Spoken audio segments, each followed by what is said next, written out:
23 नवंबर को महाराष्ट्र विधानसभा चुनाव के नतीजे आने के बाद कल यानी 5 दिसंबर को राज्य को नया मुख्यमंत्री मिल गया है। देवेंद्र फडणवीस महाराष्ट्र के नए मुख्यमंत्री बने हैं। फडणवीस के साथ ही शिंदे और अजित पवार उप मुख्यमंत्री बने हैं। हालांकि महाराष्ट्र की महायुति सरकार और मुख्यमंत्री देवेंद्र फडणवीस के सामने कई बड़ी चुनौतियां भी हैं। बता दें कि फडणवीस और शिंदे गुट शिवसेना के सामने एक बड़ी चुनौती बीएमसी का चुनाव है। दरअसल मुंबई नगर निगम में कुल 227 वार्ड हैं। साल 2017 के चुनाव में शिवसेना को 84 और बीजेपी को 82 सीटें मिली थी। साल 2025 की शुरुआत में नगर निगम के चुनाव होने हैं। दरअसल बीएमसी का बजट करीब 60,000 करोड़ रुपए है। बीएमसी की सत्ता पर अभी उद्धव गुट शिवसेना का कब्जा है। हालांकि बीजेपी एकनाथ शिंदे के साथ मिलकर बीएमसी चुनाव में उद्धव ठाकरे को मात देना चाहती है। दरअसल महाराष्ट्र में जातिगत मुद्दे भी काफी छाए रहते हैं। बीजेपी ने काफी हद तक ओबीसी और मराठा समुदायों के बीच संतुलन बनाने का प्रयास किया है। हालांकि पिछले कुछ दिनों से मराठा आरक्षण की मांग शांत है, लेकिन मुख्यमंत्री फडणवीस के सामने इसका अस्थायी समाधान करने की चुनौती है। इसके साथ ही महाराष्ट्र के आर्थिक हालात को लेकर भी कई बड़ी चुनौतियां हैं। दरअसल कैग की रिपोर्ट के मुताबिक महाराष्ट्र को आने वाले 7 सालों में 2.75 लाख करोड़ रुपए का कर्ज चुकाना है। इसके साथ ही लाडली बहना योजना जैसी योजनाओं के लिए भी हजारों करोड़ रुपए की जरूरत होगी।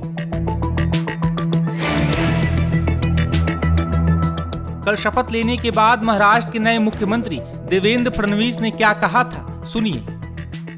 देखिए, मैंने आज जो पहली सिग्नेचर की है वो हमारा जो मुख्यमंत्री आरोग्य सेवा का कक्ष है, उस कक्ष में एक कैंसर रुग्ण को बोन मैरो ट्रांसप्लांट के लिए 5 लाख रुपए मुख्यमंत्री सहायता निधि से देने का निर्णय मैंने किया है।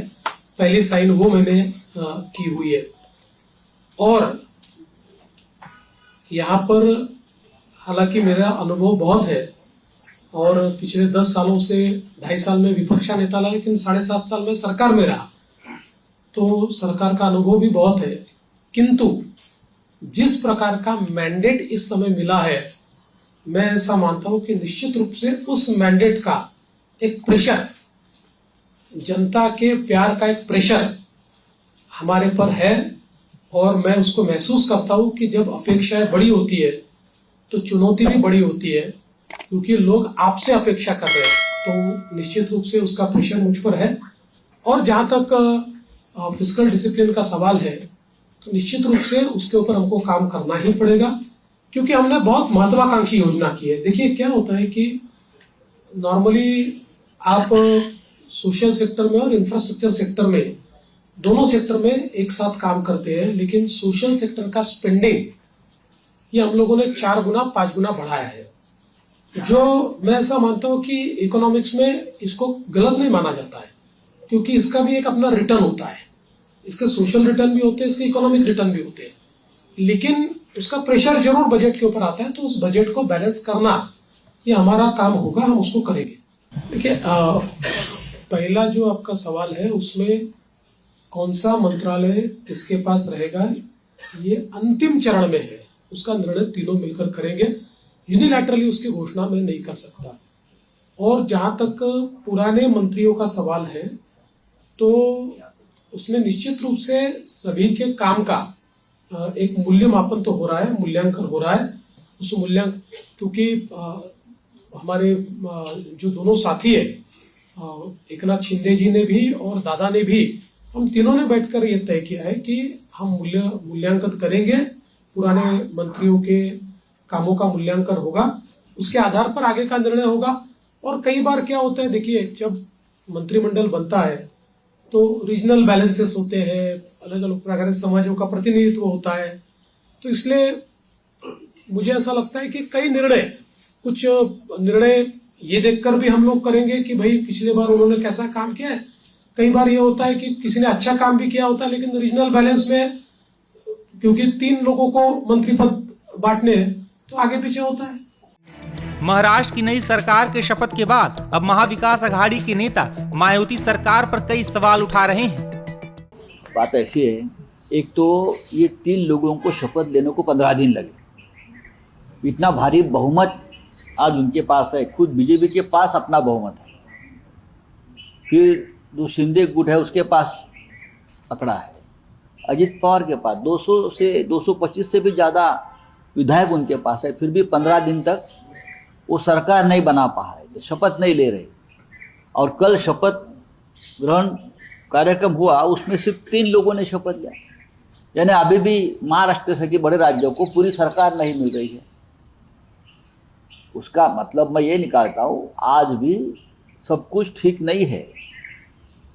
कल राज्य के जो उप मुख्यमंत्री है, जो शपथ लेने के लिए आखिरी समय पहुंचे, वहाँ बीजेपी ने ये तय कर लिया था अगर वो नई शपथ लेते तो उनके सिवाय शपथ ग्रहण 16 आगे चलाइए। फिर उनको लगा कि नहीं, ये भी मेरा पद जाएगा, तो शपथ लेने पहुंचे। लेकिन उससे महाराष्ट्र की जनता के मन में सवाल है, फिर इतना बहुमत आपको जो मिला है उसका फायदा क्या है? आप सरकार नहीं बना पा रहे, आप कैबिनेट नहीं बना पा रहे, तो क्या होगा इस महाराष्ट्र में आगे, क्या होगा? उसकी ये एक ट्रेलर है। इस तरह के एलिगेशंस लग रहे थे कि इंडस्ट्रीज स्टेट से बाहर जा रही है। फडणवीस ने कहा है कि ये एलिगेशंस जो है ये सारे गलत है। नहीं, ये एलिगेशन गलत नहीं है।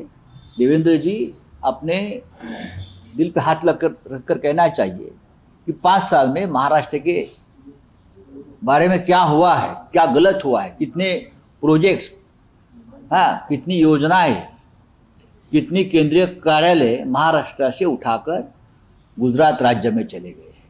हाँ, उनको मालूम है, उनकी सरकार केंद्र में है, लेकिन महाराष्ट्र की बात कोई जोर से रखने को तैयार नहीं है केंद्र के सामने। हमारा रोजगार चला गया है, हमारा इंटरनेशनल फाइनेंस सेंटर चला गया है, हाँ, हमारा वेदांत फॉक्सकॉन जैसा प्रोजेक्ट चला गया है, हमारा ड्रग्स पार्क चला गया है। ऐसी कितनी बातें मैं कहूँ तो चली गई है। हमारा टाटा एयरबस का प्रोजेक्ट चला गया है गुजरात में। मेरा सवाल है कि गुजरात महाराष्ट्र का हमारा भाई है, हम हमेशा, हमारा रिश्ता भाई का रहा गुजरात के साथ, लेकिन जब से केंद्र में सरकार आई है, ये भाई भाई का रिश्ता मोदी और शाह जी ने तोड़कर महाराष्ट्र को अलग थलग करने की कोशिश की। अगर कुछ प्रोजेक्ट वाराणसी में, गुजरात में की बजाय यूपी में जाते, बिहार में जाते, तो हम मानते। एक ही राज्य में क्यों जा रहे हैं? यही सवाल ममता बनर्जी पूछ रही है, दीदी पूछ रही है, यही सवाल अखिलेश जी पूछ रहे हैं, यही सवाल तेजस्वी जी पूछ रहे हैं, सभी लोग यही सवाल पूछ रहे हैं ना। महाराष्ट्र की बात छोड़ दीजिए। कई मीडिया रिपोर्ट्स में ऐसा भी दावा किया जा रहा है कि अभी तीनों दलों के बीच मंत्रालयों के बंटवारे को लेकर सहमति नहीं बन पाई है, जिस वजह से केवल मुख्यमंत्री और 2 उप मुख्यमंत्रियों ने शपथ ली है।